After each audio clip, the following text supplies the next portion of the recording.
অনেকেই ভুল জায়গায় সময় নষ্ট করছে, কেউ পেজে কিংবা কেউ প্রোফাইলে, কিন্তু সঠিক পার্থক্যটা অনেকে জানে না। আজ পরিষ্কার করে দিচ্ছি কোনটা দিয়ে শুরু করলে আপনি কয়েক মাস এগিয়ে থাকতে পারবেন। প্রথমে আসি প্রোফাইল নিয়ে। প্রোফাইলের সবচেয়ে বড় শক্তি হলো রিচ। আপনার পোস্ট বন্ধু তালিকার মানুষের কাছে অর্গানিকভাবে পৌঁছায় পেজের চেয়ে অনেক বেশি।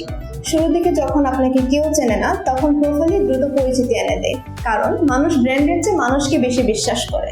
কিন্তু সমস্যাও আছে।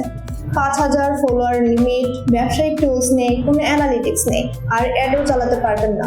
এবার আসি পেজ নিয়ে। পেজের সুবিধা হলো এটি totally professional, unlimited follower, Meta business suite, scheduling, analytics, আর সবচেয়ে গুরুত্বপূর্ণ হচ্ছে আপনি কিন্তু অ্যাড চালিয়ে নির্দিষ্ট অডিয়েন্সের কাছে পৌঁছাতে পারবেন।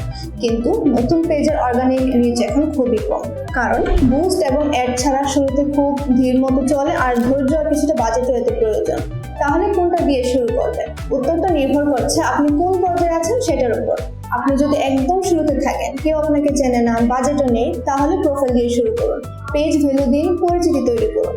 আর আপনি যদি বিজনেসকে স্কেল করতে চান বা অ্যাড চালাতে চান, টিম নিয়ে কাজ করতে চান, তাহলে পেজ লাগবেই। সবচেয়ে স্মার্ট রাস্তা, দুটোই একসাথে চালান। প্রোফাইল দিয়ে মানুষ আনুন, পেজ এনে প্রফেশনালভাবে তাদের ধরে রাখুন।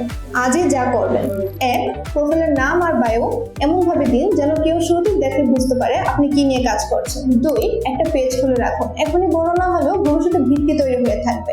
আর 3. দুই জায়গাতেই সেম নিশ নিয়ে রোজ পোস্ট দিতে থাকুন। মনে রাখবেন, পেজ নাকি প্রোফাইল এটা নিয়ে আজকে থেকে সময় নষ্ট করবেন না, আজ থেকে শুরু করুন। আর যদি আপনি তাও পুরোপুরিভাবে বুঝতে না পারেন, আমাদের পেজে কমেন্ট করে রাখুন, আমরা শীঘ্রই আপনার রিপ্লাই দিয়ে দিব। এবং এই ধরনের আরো উপকারী টিপস পেতে আমাদের পেজটি ফলো দিয়ে রাখুন।